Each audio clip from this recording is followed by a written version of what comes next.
This is Hot Mike. Hot Mike. On the networks of WDAY. WDAY. Here's Dom Izzo. Welcome back, everybody. Hour 2, ready to rock and roll on this Wednesday morning. Our thanks to Harvey McMahon for joining us. Bison standout wide receiver Raja Nelson will have his conversation from fall camp coming up here in about a half hour. I teased it off the top of the show. Everybody's been waiting for it. The Midnight Man joins us because tonight, football practice in the state of North Dakota can begin, and there's one school that will go at midnight. I don't know if anybody else is following the tradition that Mike Zier has started out in Beach, North Dakota. A tradition unlike any other. He joins us on opening day. What is up, my man? How you been? Best time of the year. The best time is right. So we saw you've tweeted out last week at the grocery store what you were getting. Can you describe what the food you got for the boys for tonight? Yeah, I just picked out the egg bake that I'm going to do.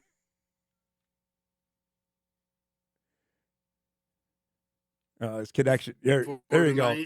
It's going to be a potato. So it's going to be pretty good. I'll apologize right now, Dom. I'm at the Chateau Lazier. So if the internet's not good, this will be the last time we try it at my house, okay? I'll just keep going up to the school. I didn't want you to go to work today. And what really stinks about it, Dom, is when I do anything like or anything like that, it works fine. But when I do it with you, it doesn't work so good. It's my fault. It's all on me on there. We're seeing the photo you got there. So that's breakfast. So practice goes at midnight. What time are the boys eating here? What time is that happening? So we usually eat about 2:15. It depends, a lot of the stuff. My wife helps out. She brings up the egg bake and the cheesy hash browns, which are always the first thing gone. And, and then we get done about about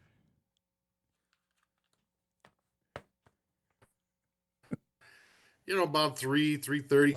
But the kids really enjoy it and fired up for year 26 in Beach. Holy cow. That's fantastic. Give us, for people that don't know, the backstory on the midnight practice. When did you start doing it? And what do you remember the initial reaction maybe from parents? Like, really? Sending their boys at midnight to football practice? Can you tell us that? Well,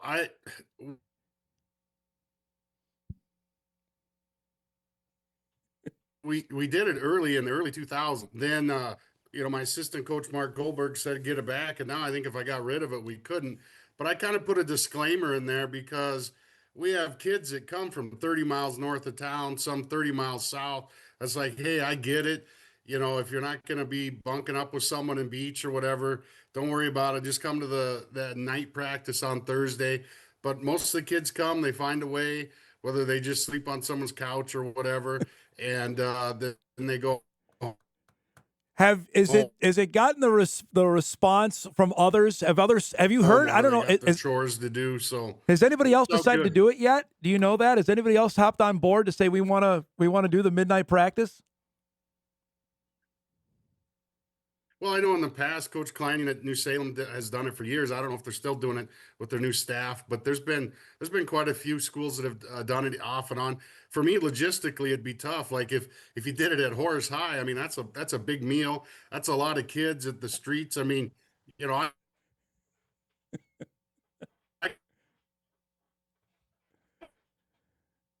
got to call one deputy.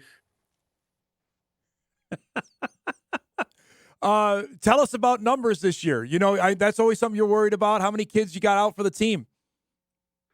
Well, I think we're going to be close to 15 and 20. That's where I'm hoping to land. We never really know. This is the day that coaches get nervous about because there's always surprises. I was talking to a coach yesterday. He said,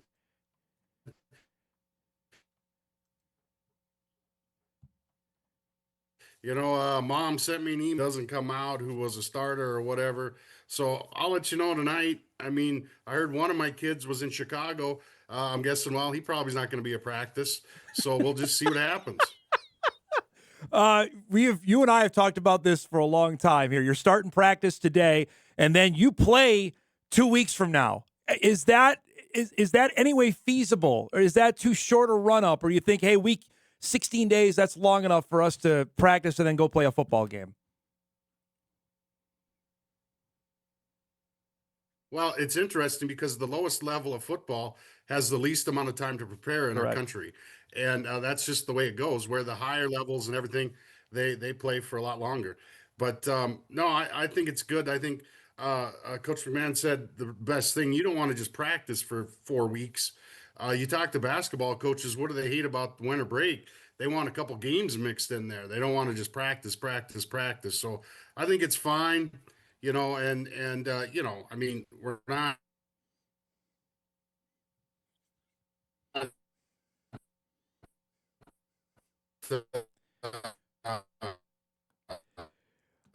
we're not really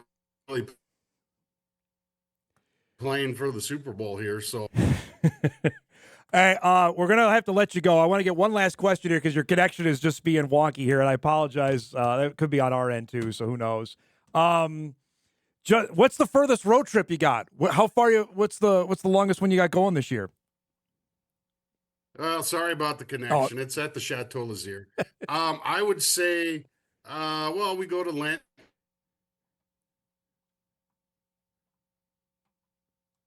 We also play in Mandan. Other than that, I think we'll be pretty good. Our second game's at home. I'm looking forward to that, and I think it'll be really good. And hey, if you want, I can try and log in on my iPad. I think that'd be a little bit better too. If you want to go and do that quick, I can stall. So if you want to go do that, I can tap dance for a couple of minutes. Okay. He's gonna go do that. Go try that. So hopefully we can go with Coach on that. I will say, and you saw Eric. You could throw up the shots of midnight. And I was gonna. Hopefully we'll get to this if we get him back. The people that actually drive on the interstate on 94 and see this lit up at midnight is people have actually stopped and talked to him about it. It's unbelievable to see because it's just so odd. Like, wait a minute, there's people out there practicing on at midnight or 12:30. You could see the players there in the distance.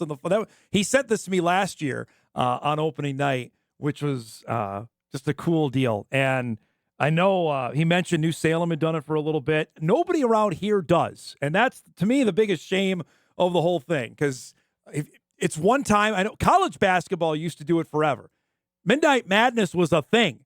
And it was exciting. It was a way to, okay, here we go, to jumpstart the basketball season.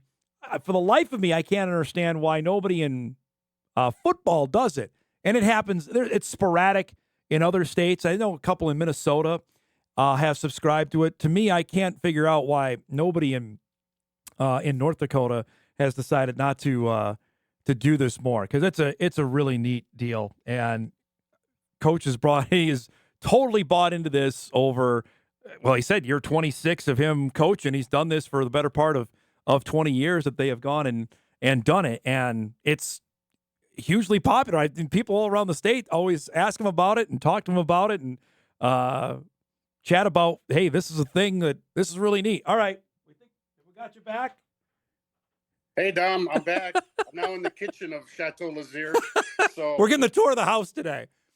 Yeah, exactly. I was just sharing when you were off here, and you got to tell the story that people driving on the interstate and they see the lights lit up and have either stopped or wondering what the heck's going on. Can you share that story? Yeah, I got home and after practice one day, and I woke up and it was one of our school board members actually was coming back from a late meeting or whatever, and she snapped a picture of the lights, and I'm like, well, I'm glad she's in favor of it because it's like $600 to throw the lights on every time. And so, yeah, we get pictures from people who enjoy that. We don't really get a lot of people come to practice because, number one, we're just running around in shorts and helmets and stuff. And number two, that, it's late. How strenuous are you getting tonight? Like, how deep are you getting into things? Or is it pretty, like a walkthrough, what you have going on tonight? No, I mean, we'll do conditioning. We'll do some drills and, things that we normally would do. We can do our tackling drills with our donut and stuff like that. So, I mean, it'll be pretty good. kind of looking forward to it. And but like the sled's not there, and you really can't do much with just 3 days, or excuse me, with 3 days and helmets and stuff, and but we've changed practice so much in the 26 years I've been here. You just can't beat up kids, Dom. No. You just can't do it. I mean, you got to save them. I'm interested you mentioned year 26. I know you love what you do. Have you thought about maybe when you're not going to do this anymore? Has that come across your mind yet? Yeah, it started this year where I gave up the AD job, the worst job on the planet. If anyone who's an AD, you know what I'm talking about. Tip of the cap to you. And then we'll see from there. I mean, this will be my 20th year as head coach, and this will be my 26 years head track coach. So it's tough to let those things go. But I mean, I've thought about it, but luckily, Dom, our contracts are year to year, so I don't have to worry about any long-term deal or anything like that. So we're going to be good to go. You made the playoffs last year. Is that goal or bust for 2025? It's hard to, I know, because you don't know how many guys you're going to have yet, but what's expectations for you personally for this upcoming year? Well, I needed that last year, and we needed that last year after an 0 for year before. Yeah. The regions are bigger. They got 4 10-team regions, so it makes it more difficult to make the playoffs. If I'm being honest, last year the smaller region helped us, but I don't care. We just play in the system that they're in. Yeah. So it's going to be tough to get to the playoffs. I like to say we're always competing for that 3rd or 4th spot. But really, my goal when I took over 20 years ago, and it's still the same, I want competitive football for Beach High School. I just want when people come to a game that they see our kids playing hard, learning the game of football, and we give the other team some fits. You mentioned you're playing in Mandan. Talk about that day here with a bunch of teams from your neck. Well, there's not nearly anybody in your neck of the woods, but around there, they're going to be playing in Mandan on August 23rd. Yeah, what's funny about that is we meet at that neutral site at the Starion. I love it. And literally all the teams want to play beach because then they don't have to come to beach. So Napoleon won that straw. I think after they had to come to beach 2 years in a row because we had to redraw every year. Don't get me started on that, Dom. So Napoleon, we're going to open with them. They got a new coach, so we don't have any film or anything on them. I love that day. Our kids love that day. I don't love that we're playing at 2:30 in the afternoon in August on a Saturday. May not be great. No, that may be a little warm. Yep. Nah, but I need to lose some LBs anyway, so that's okay. And then afterwards, we go to Culver's and get some custard. There you go. Oh, Eric will love that because he was talking about that because that's our, it's National Root Beer Float Day apparently. So I put out my very controversial ice cream rankings. I don't know if you saw them earlier on the show. What's the go-to ice cream in the Zier household? What do you got? Well, I can't believe that yours is a ice cream bar that you can just buy at like a grocery store. Way to go out on the limb, city guy. I mean, geez. That's what I like, man. It's my list, man. Yeah, I guess. I think you don't even have a Blizzard on there. No, I don't. But I'm not really a big ice cream guy, but I suppose for me, I do like the dip cones. Okay. And we don't have a Dairy Queen. It's an hour away. But I remember the strawberry dip cones. Now just the dilly bars, I suppose. Yep. But for me, I'm an old school guy. When I go to a place that has ice cream, I'm like, hey, do you have that bubblegum ice cream? Because now hear me out, Dom. Because you actually get 2 treats in one. Because once you get the bubblegum or once you get the ice cream done, then you got a mouthful of bubblegum. That's good. Yeah. It's the worst bubblegum on the planet. That's not the point. But you still get bubblegum. There you go. You always give a good explanation on it. As you get close tonight, like 11:45, 11:50 tonight, do you get the what are the emotions for you doing this all over? The butterflies, what excitement, nerves? What for you emotionally as you get close to getting ready to start tonight? So I'll be honest with you. A few days ago or whatever, you get kind of like, well, here we go again. I got to get mentally prepared. The school year, everything just starts with this. And then now 2 days ago or a day ago or today, then I'm super fired up. I'm ready to go, and because, it's a process, right? Yep. It's you got to get back into that swing of things. and I'm really excited, but also nervous because right now, Dom, like last year, I wasn't nervous about winning games, Dom. I was nervous about fielding a team. Yeah. I don't ever want to have to call up a school and say, look, I only got, 10 guys. I can't come. And the other thing is like when you finish a game with 12 guys, well, when you have a 285-pound guy, you're not putting him in a corner. So I had a lot of kids that the other coaches found and they used that. And I just had to put my arm around the kid and say, hey, look, man, just keep battling. Better times are coming. Yeah. I can't do anything else. Couple minutes left here with Coach Zier. And by the way, connection is great. So whatever you did now, it's fantastic. So that's it's working great. I am interested. If I would have told you 10, maybe 12 years ago that 5 years running, now 6 years running, there would be a 9-man North Dakota player playing either FCS or FBS football out of North Dakota, would you believe me? Yes, as long as they're linemen. If you would have told me that they were a running back or a quarterback or a wide receiver, I would have said, Dom, you're crazy. Yeah. You slipped on the ice. I mean, it's the nature of the beast, right? I'll never forget when Coach Bull came out and recruited Landon. I'll never forget this. They weren't really enamored with Landon's film, let's say, right? But Coach Bull said it because he's a straight shooter. He's like, he's got a tackle body, and that's what you need. You need he's got the body, and so you got to go where that body is because you never know where that body lands. And luckily for us, big body people like to farm and ranch. So, because they get bigger. That story always when he landed and he walked to Landon's house, correct? Is that, if I remember correctly? No. So this is all on Coach Bull. Okay, because I told him that I'd pick him up at the airport, and he's like, nah, I'll walk. So he's walking from the airport, and Landon drives by and says, hey, Coach, can I give you a ride up to the school? And he's like, no, I can't because NCAA violations. And then the next time he came, I had to come and pick him up. But the best part is then when Coach Vegan came out, the offensive coordinator, he had to drive from Fargo. So Coach, yeah, so he just drives from Fargo, has a 10-minute talk, and turns around and goes back. Last thing, since you've been doing the analyst role for us the last couple of years, have you gotten some feedback? Have people reached out of how you've done on television? Yeah, I mean, it's like this, Dom. It's like when you run into friends and stuff, even if you're really bad, they're usually not going to say, hey, you know what, Mike? You probably shouldn't do that. So the better question is, Dom, have you guys gotten feedback? Oh, yes. Overwhelming. As to how well I've been doing. Overwhelming. People love having you on. I think it comes through how much you love 9-man football. I'm telling you that now. It bleeds through the TV. Well, and I do love football, and I love 9-man football because it's special.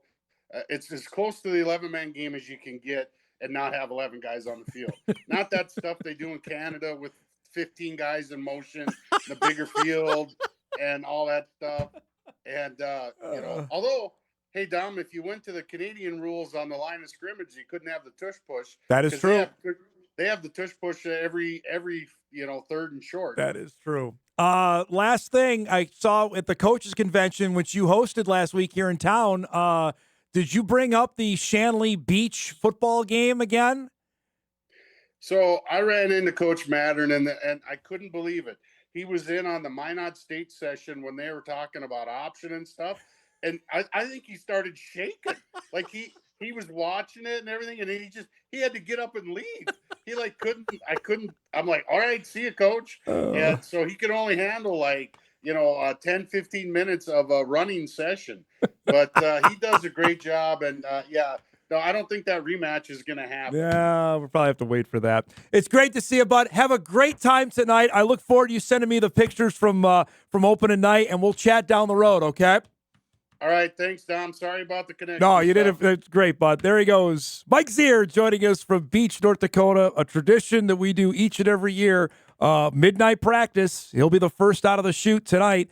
It actually will be 1 a.m. here, but midnight out there.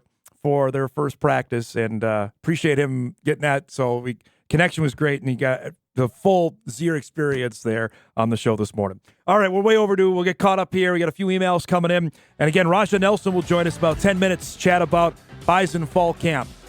The sun out looks beautiful after what we had last night. Back on Hot Mike right after this.